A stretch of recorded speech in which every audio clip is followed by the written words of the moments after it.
Bismillahirrahmanirrahim. Today we are going to discuss pituitary gland. Pituitary gland is one of the most important endocrine gland. And pituitary gland location, it is located in the brain under hypothalamus. ये brain में located है और hypothalamus के नीचे पड़ा है. Pituitary gland hypothalamus के साथ अटैच है एक स्टॉक लाइक स्ट्रक्चर के through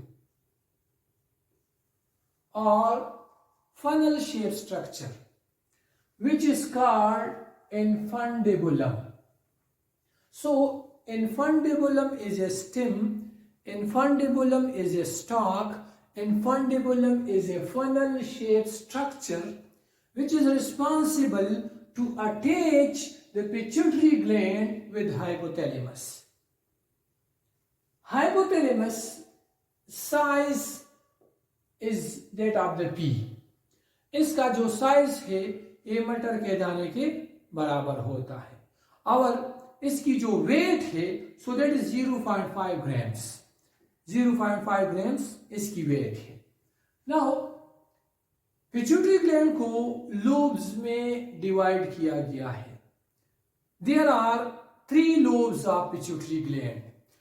one is called anterior lobe, the second one is called posterior lobe and the third one is called intermediate or median lobe.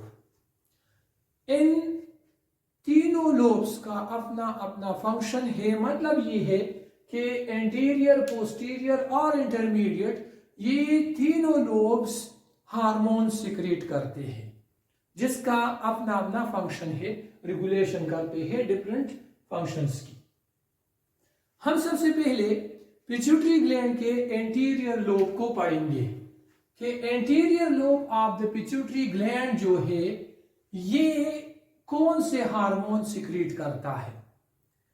Normally जो pituitary gland है इसको master gland कहा जाता है, लेकिन इसको master gland इसी एंटीरियर लोब की वजह से कहा जाता है क्योंकि ये जो एंटीरियर लोब है ये ऐसे हार्मोन सिक्रीट करता है जिनको ट्रॉपिक हार्मोन्स कहा जाता है. और एंट्रोपिक हार्मोन्स का फंक्शन क्या है? ये ट्रॉपिक हार्मोन्स जब पिट्यूटरी ग्लैंड से सिक्रीट हो जाते हैं तो ये दूसरे अदर एंडोक्राइन ग्लैंड्स को स्टिमुलेट करते हैं कि वो अपनी सिक्रीशन करें. मतलब ये है कि जो अदर एंडोक्राइन ग्लैंड्स है ये anterior lobe of pituitary gland के कंट्रोल में है. बहुत सारे एंडोक्राइन अदर ग्लैंड्स ये anterior lobe of pituitary gland के कंट्रोल में है. सो इसी वजह से हम इसको मास्टर ग्लैंड कहते हैं, लेकिन पिट्यूटरी ग्लैंड को मास्टर ग्लैंड इसी एंटीरियर लोब की वजह से कहते हैं. Now anterior lobe that is responsible for the secretion of 6 different types of hormones. ये 6 किस्म के हार्मोन सिक्रीट करता है ये जो एंटीरियर लोब है. और इन 6 डिफरेंट टाइप्स ऑफ हार्मोन्स में जो 4 हार्मोन्स है that is thyroid stimulating hormone, adrenocorticotropic hormone, follicle stimulating hormone and luteinizing hormone. So thyroid stimulating hormone, adrenocorticotropic hormone, follicle stimulating hormone and luteinizing hormone, these 4 are tropic hormones and these hormones these are responsible to control other glands, to control other endocrine glands so that they can secrete or they can secrete their secretions or secrete their hormones. बाकी जो 2 है the 5th one is called growth hormone and 6th one is called prolactin. ये 6 different types of hormones है, जिसमें से 4 जो है उनको हम ट्रॉपिक हार्मोन्स कहते हैं, और बाकी जो 2 है ग्रोथ हार्मोन एंड प्रोलैक्टिन। सो हम इन 6 डिफरेंट टाइप्स ऑफ हार्मोन जो एंटीरियर लोब से सिक्रीट होते हैं, हम इसके फंक्शंस पढ़ेंगे। सो फर्स्ट हम स्टार्ट लेते हैं इसी anterior lobe of pituitary gland के ग्रोथ हार्मोन से। Growth hormone that is also called somatotropin. Growth hormone को सोमेटोट्रोपिन भी कहा जाता है। ग्रोथ हार्मोन ये डायरेक्ट इफेक्ट डालेगा, ये डायरेक्ट इफेक्ट करता है ग्रोथ एंड डेवलपमेंट को, growth and development of the different body parts. जो बॉडी पार्ट्स है उनके ग्रोथ और डेवलपमेंट को ये डायरेक्टली इफेक्ट करता है। और डिफरेंट बॉडी पार्ट्स में स्पेशली जो स्केलेटन है हमारा, और जो स्केलेटन मसल्स है, इन दो पर स्पेशली ये ज्यादा इफेक्ट डालता है। सो जब भी ये इफेक्ट डालता है normally during the childhood and adolescence, ये एडोलेसेंस और चाइल्डहुड में अपना ज्यादातर इफेक्ट डालता है। ये करता क्या है, ये हार्मोन जो ग्रोथ हार्मोन है ये स्टिमुलेट करता है। देखिए जितने भी हार्मोन्स है वो स्टिमुलेशन करते हैं, स्टिमुलेशन करते हैं, तो ये भी स्टिमुलेट करेगा किसको, सेल ग्रोथ को, कि सेल ग्रोथ करे, ये सेल के ग्रोथ को स्टिमुलेट करेगा। और जब सेल एक प्रॉपर साइज तक पहुंच जाता है उसके बाद ये उसी सेल की डिवीजन को स्टिमुलेट करेगा। So it is responsible for the stimulation of the cell growth and stimulation of the cell division. ये सेल के ग्रोथ को भी स्टिमुलेट करता है और सेल के डिवीजन को भी स्टिमुलेट करता है। इसका जो अदर फंक्शन है वो ये है कि ये स्टिमुलेट करता है uptake of amino acid into the cell. ये सेल में अमीनो एसिड की अपटेक को स्टिमुलेट करेगा। जब अमीनो एसिड सेल में जाएंगे तो वहां पर प्रोटीन सिंथेसिस होगी।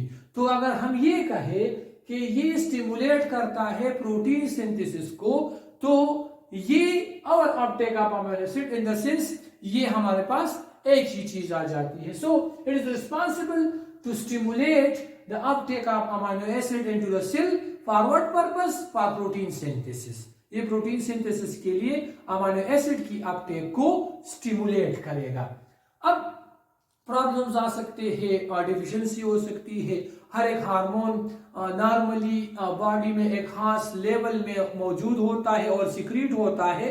सो इसकी डिफिशियंसी भी आ सकती है और इसकी ओवर सिक्रीशन भी हो सकती है। तो हर एक हार्मोन की हम डिफिशियंसी भी पढ़ेंगे, हर एक हार्मोन की हम जो ओवर सिक्रीशन है वो भी पढ़ेंगे।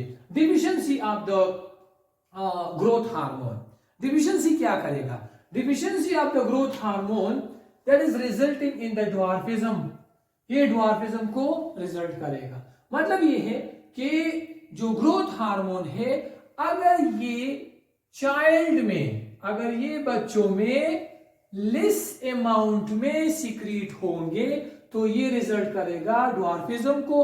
ड्वार्फिज्म का मतलब क्या है, छोटा कद जो होता है, जो बोने होते हैं, जो शॉर्ट स्टेच्यू जिसका होता है वो ड्वार्फ कहलाते हैं। सो अगरचे स्टेच्यू जो होता है वो शॉर्ट होता है but still the body parts जो डिफरेंट उसके होते हैं वो एक प्रॉपर प्रोपोर्शन में ग्रो करते हैं। ये नहीं होता है कि उसके हैंड्स ज्यादा साइज में इंक्रीज होंगे और उसके फुट इंक्रीज नहीं होंगे।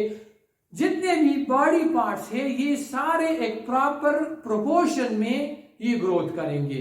सो अगरचे ग्रोथ इसमें स्टंटेड स्लो होती है, कम होती है, वो ड्वार्फ रहता है, लेकिन फिर भी जितने भी बॉडी पार्ट्स है उनमें एक खास प्रोपोर्शन में ग्रोथ होता है। और उसका ब्रेन, उसके जो ब्रेन की डेवलपमेंट है और उसका जो IQ लेवल है वो अनएफेक्टेड होता है। सो ये ब्रेन डेवलपमेंट और IQ लेवल ये उनका अनएफेक्टेड होगा। मतलब ये है कि जो शॉर्ट स्टेच्यू वाले या जो ड्वार्फिज्म वाले होते हैं, जो ड्वार्फ लोग होते हैं, तो उनके ब्रेन डेवलपमेंट पर कोई इफेक्ट नहीं होता, उनका ब्रेन प्रॉपरली डेवलप करता है इसमें, और उनका IQ लेवल भी उसी तरह होता है जिस तरह एक आम इंडिविजुअल का होता है। So that is the case of the deficiency.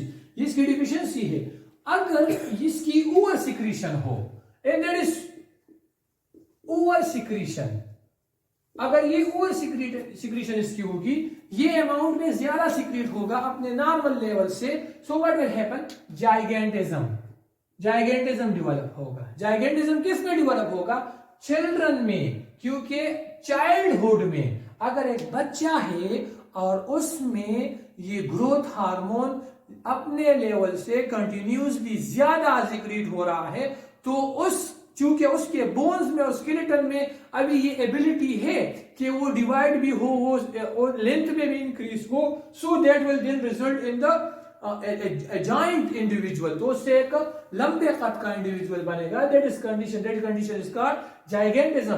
But remember that over secretion that will be in case of childhood, ये चाइल्डहुड में होगा। अगर एक इंडिविजुअल अपने नॉर्मल साइज तक पहुंच गया है और उसके सेल्स ने एनलार्जमेंट के या लेंथ की एबिलिटी लॉस की है स्केलेटल सिस्टम ने, तो अगर उस वक्त किसी इंडिविजुअल में ये ज्यादा अमाउंट में या ओवर सिक्रीशन इसकी होगी, तो उन इंडिविजुअल के चूंकि बोन्स की लेंथ इंक्रीज नहीं होती है, लेकिन बोन्स की जो थिकनेस है वो इंक्रीज हो जाती है। So that results in acromegaly, ये रिजल्ट करता है एक्रोमेगेली के। एक्रोमेगेली क्या है कि अगर ग्रोथ हार्मोन एडल्ट्स में हाई सिक्रीशन में कंटिन्यूसली सिक्रीट हो, सो ये एक्रोमेगेली डेवलप करेंगे। एक्रोमेगेली क्या है कि बोन्स जो होते हैं इसकी ग्रोथ, इसकी थिकनेस में ग्रोथ होती है, बोन्स की थिकनेस इंक्रीज होती है, बोन्स की थिकनेस की ग्रोथ होती है। सो बोन्स जब इसकी थिकनेस आएगी तो इससे हैंड्स जो है ये एनलार्ज होंगे, स्पेसिफिक बॉडी पार्ट्स एनलार्जमेंट होगी, not the whole, the length of the body, the individual will be increased, but the specific body parts that will enlarge, ये enlarge होंगे, like enlargement of the hands, enlargement of the feet, enlargement of the skull, जो skull है वो enlarge होगा, enlargement of the nose, nose उसकी enlarge होगी, और जो जॉ बोन्स होते हैं उनकी एनलार्जमेंट होगी। सो that is because of the over secretion in case of the adults, and that is all about the growth hormones। ये growth hormones के बारे में है। सेकंड हार्मोन जो है, जो एंटीरियर लोब से सिक्रीट होता है, वो है thyroid stimulating hormone. So this one, thyroid stimulating hormone, ये एक ट्रॉपिक हार्मोन है। तो जब ये ट्रॉपिक हार्मोन है, ये दूसरे ग्लैंड्स को स्टिमुलेट करेगा कि वो अपने फंक्शन करे। सो हम इसको पढ़ेंगे, लेकिन थायराइड स्टिमुलेटिंग हार्मोन ये किस तरह, पहले इसको हम समझते हैं कि थायराइड स्टिमुलेटिंग हार्मोन ये किस तरह सिक्रीट होगा। हाइपोथैलेमस जो है, hypothalamus thyrotropin releasing factor release करता है। Thyrotropin releasing factor that is secreted by the hypothalamus. तो हाइपोथैलेमस सिक्रीट करेगा TRF को, थायरोट्रोपिन रिलीजिंग फैक्टर को। ये थायरोट्रोपिन रिलीजिंग फैक्टर आएगा और ये स्टिमुलेट करेगा एंटीरियर पिट्यूटरी ग्लैंड को। ये TRF कहां से आता है? हाइपोथैलेमस से। हाइपोथैलेमस से TRF आएगा किसके पास? एंटीरियर पिट्यूटरी के पास। एंटीरियर पिट्यूटरी को ये TRF एंटीरियर पिट्यूटरी को स्टिमुलेट करेगा। स्टिमुलेट करेगा किसके लिए? कि वो TSH सिक्रीट करे, थायराइड स्टिमुलेटिंग हार्मोन सिक्रीट करे। तो थायराइड स्टिमुलेटिंग हार्मोन कहां से सिक्रीट हो रहा है? एंटीरियर पिट्यूटरी से। ये थायराइड स्टिमुलेटिंग हार्मोन किसका है? ये एंटीरियर लोबा पिट्यूटरी ग्लैंड का है। तो जब एंटीरियर पिट्यूटरी ग्लैंड से TSH सिक्रीट होगा, तो ये टीएसएच अब क्या करेगा, हमने पढ़ा है कि ये टीएसएच जो है ये एक्ट्रोपिक हार्मोन है, ये दूसरे ग्लैंड्स को रेगुलेट करता है, ये दूसरे ग्लैंड्स को कंट्रोल करता है। तो टीएसएच क्या करेगा, ये आगे जाकर रेगुलेट करेगा। थायराइड स्टिमुलेटिंग हार्मोन, इसके एब्रिविएशन को भी देखिए, thyroid stimulating hormone thyroid gland को स्टिमुलेट करेगा। ये रेगुलेट करेगा आगे किसको, थायराइड ग्लैंड को। थायराइड ग्लैंड को जब ये रेगुलेट करेगा तो थायराइड ग्लैंड को ये मैसेज देगा कि वो अपनी सिक्रीशन करे। तो थायराइड ग्लैंड की सिक्रीशन क्या है, थायरोक्सिन। थायरोक्सिन थायराइड ग्लैंड की सिक्रीशन है। So that is how the TSH works. लेकिन टीएसएच भी अगर यहां पर देखें, ये बजाते खुद भी एक्चुअली कंट्रोल में है हाइपोथैलेमस के, क्योंकि टीएसएच रिलीज होगा इंटीरियर पिट्यूटरी से। इंटीरियर पिट्यूटरी को मैसेज आएगा टीआरएफ की मदद से। टीआरएफ कौन रिलीज करता है, टीआरएफ को हाइपोथैलेमस सीक्रेट करता है। So that is the pathway of the thyroid stimulating hormone. ये हमारे पास थायराइड स्टिमुलेटिंग हार्मोन की पाथवे है। ओके, जो नेक्स्ट थर्ड हार्मोन है anterior lobe of pituitary gland का, वो है adrenocorticotropic hormone. So adrenocorticotropic hormone, our follicle stimulating hormone, luteinizing hormone and prolactin। Anterior lobe of pituitary gland के जो other hormones है, इसको हम इंशाल्लाह नेक्स्ट लेक्चर में डिस्कस करेंगे। Okay, thank you.